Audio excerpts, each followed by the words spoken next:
Dictation शुरू होता है अब। Should the government defer physical consolidation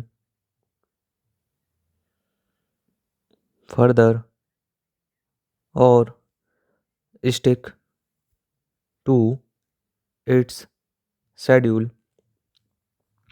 and compress the fiscal deficit to 3.5% of GDP in the forthcoming budget. Even the framing of the caution in this manner makes assumptions that do not hold in the economy at present. Fiscal consolidation comes across as a virtue because its absence is normally associated with macroeconomic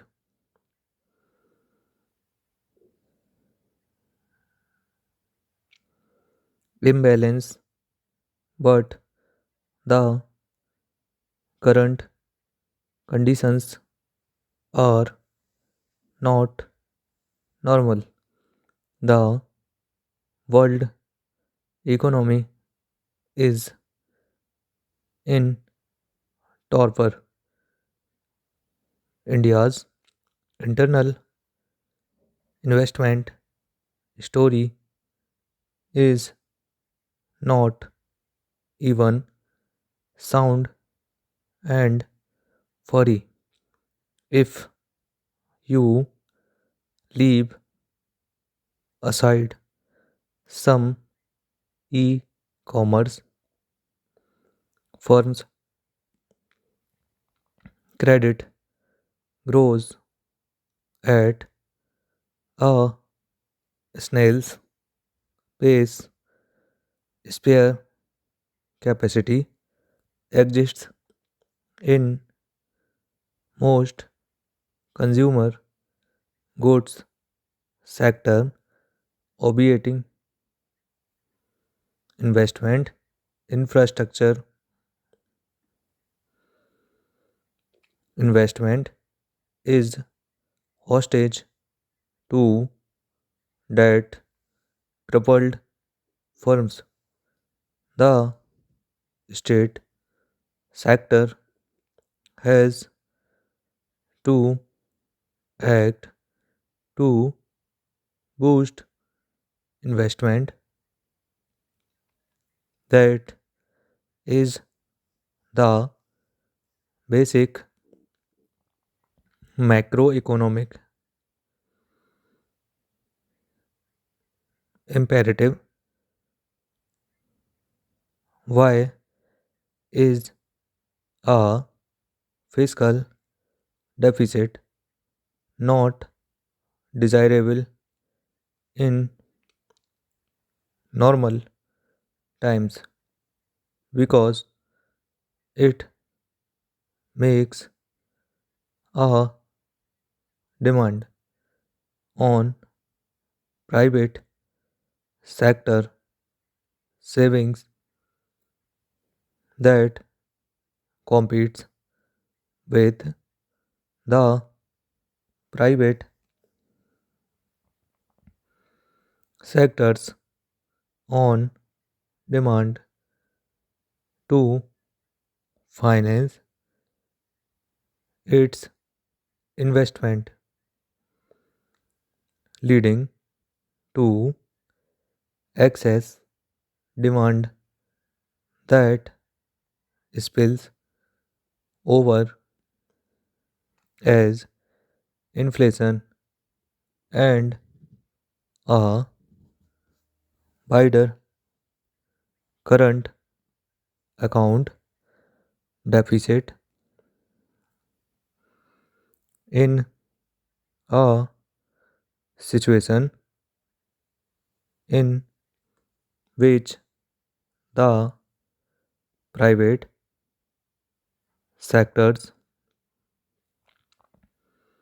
own investments demand is tapped to cold.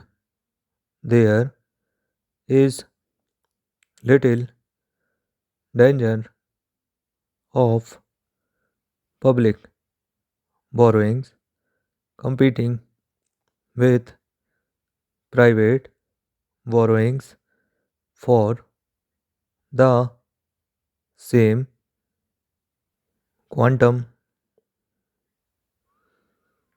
of private savings. On the other hand, if state sector investment generates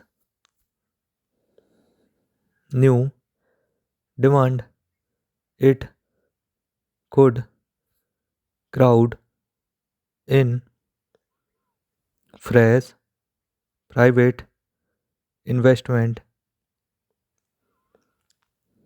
to meet that demand. In other words, a fiscal deficit that boosts investment at a time when the private sector is chary of investing is a virtue, not a sin.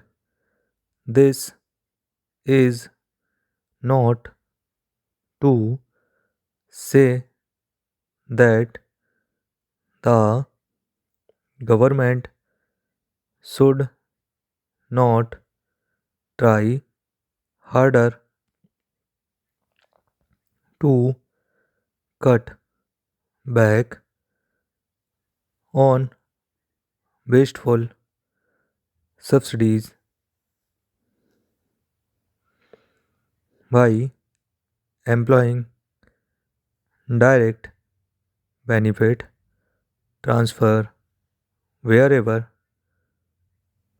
possible, or to raise additional resources by widening the tax base and administering taxes better, nor should any effort be spared to get additional chunks of surplus global savings into the national infrastructure investment fund that would invest in India's infrastructure. India cannot allow rating agencies to dictate its policy priorities That is all. Rising inequality is potentially damaging for society. Policies aimed at reducing inequalities, particularly of the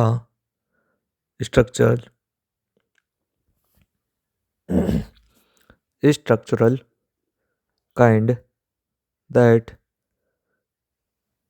transmit inequality across generations, are called for. However, there are two redeeming features to the process of growth and that has produced such inequality.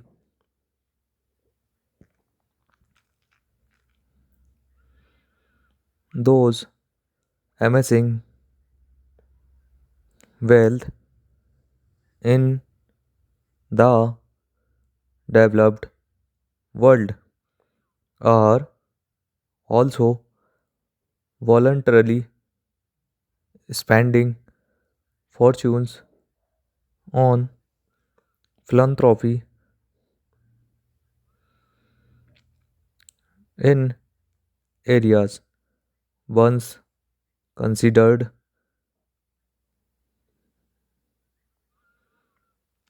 the domain exclusively of governments such as healthcare and primary education. Full stop.